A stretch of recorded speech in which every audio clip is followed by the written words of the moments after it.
இன்றே டவுன்லோட் செய்து உங்கள் ஃபேவரட் ஷோக்களை என்ஜாய் பண்ணுங்க. இங்க பாருங்க, நல்லா கேட்டுக்கோங்க. இந்த சொத்தை நான் ஒரு நாளும் 4 பங்கா பிரிக்க விட மாட்டேங்க. சொத்துல 3 பங்கு மட்டும்தான். முதல் பங்கு வேணா உங்க அண்ணன் எடுத்துக்கிட்டோம். இந்த 2வது பங்கு அது எனக்கு மட்டும்தான் வரணும்.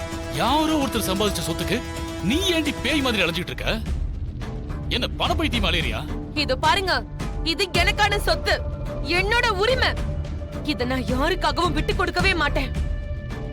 இத தவிர்த்துட்டு நீங்க என்கிட்ட வேற என்ன வேணாலும் பேசுங்க. நீங்க பாரு, உங்ககிட்ட பேசுறதுக்கு எனக்கு நேரம் கிடையாது. நான் என்ன பண்ணணும்னு எனக்கு தெரியும். நீ கையெழுத்து போட்டுதான் ஆகணும். உன்னை நான் கையெழுத்து போட வெப்பண்டி. இது பாரு, அமைதியா கேக்குற, கையெழுத்து போட முடியுமா முடியாதா?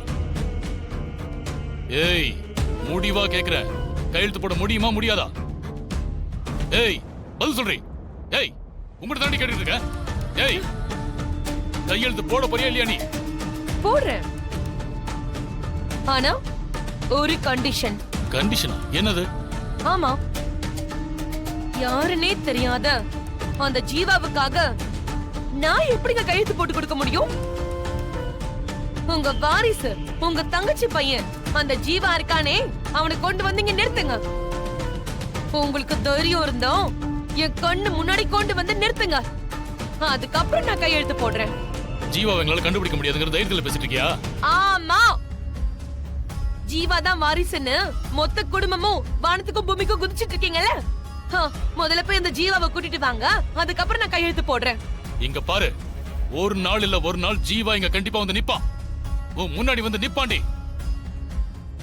அப்ப நீ கையெழுத்து போட்டுதான் ஆகணும். இது பாரு, நீ பேசுனது பண்ணது எல்லாம் அந்த போன்ல ரெக்கார்ட் ஆயிருக்கு. பத்திரமா கிட்ட இருக்கு, ஞாபகம் வச்சுக்கோ. புரிஞ்சுதா? முதல்ல ஜீவா வரட்டும், அப்புறம் பார்க்கலாம், போங்க.